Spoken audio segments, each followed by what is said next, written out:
Europe 1, 6h41. Le journal de la Coupe du Monde, Jérôme Lacroix, France-Allemagne, c'est demain et la mobilisation générale autour des Bleus, c'est maintenant. Quart de finale du mondial, le match que toute la France attend, supporters comme acteurs du monde du sport. Les messages de sympathie pleuvent sur les réseaux sociaux bien sûr, mais aussi devant caméras et micros.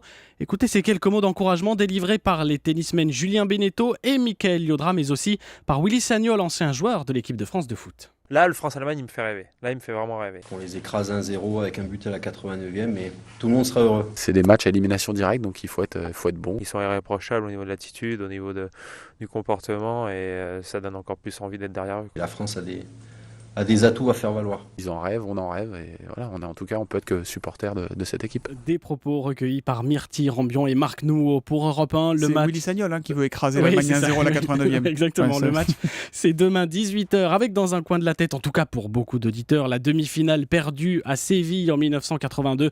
Europe 1 vous propose ce soir de revivre ce match de légende en intégralité avec les commentaires de l'époque. Rendez-vous dès 19h autour de Nicolas Poincaré. Et le France-Allemagne 2014, celui-là a déjà commencé sur le terrain médiatique. Et ce sont, messieurs, les Allemands qui ont tiré les premiers, avec notamment Oliver Kahn, l'ancien gardien, qui a déclaré hier à la télé que la France, je cite, n'était pas une grande équipe, qu'elle n'était pas au-dessus du lot et comportait beaucoup de faiblesses. Des déclarations qui sont bien sûr arrivées aux oreilles des Bleus, mais qui ne perturbent absolument pas la sérénité qui semble régner au sein du groupe. Voilà.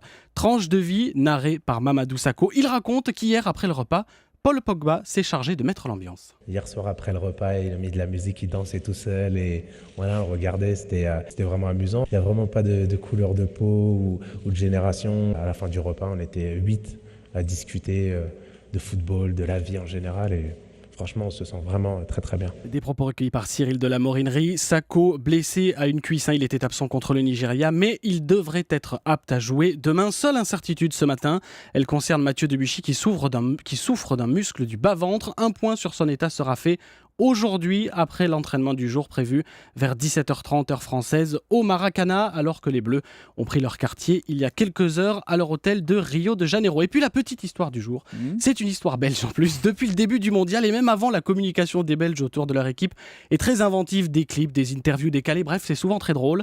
Et pour fédérer encore autour de la sélection, notamment auprès de ceux dont les équipes est éliminée, la fédération vient de mettre en ligne un site internet qui permet à tout un chacun de trouver en fait la traduction de ses prénoms et noms en belge, en fonction des prénoms et noms qui sont le plus donnés là-bas en Belgique, histoire de s'identifier encore un peu plus. Alors vous, Thomas Soto, vous vous appelez Thibaut Storder, voilà, c'est plutôt wallon. Vous, Julie Leclerc, vous êtes José Lambic. Alors là, c'est plutôt flamand, voilà. José Lambic. José Lambic, voilà, c'est vous. On l'appelle l'Alambic ici. Lambric aussi, si vous voulez. L'adresse du site, je la donne quand même, www.belgiumize.me. Belgiumize.me.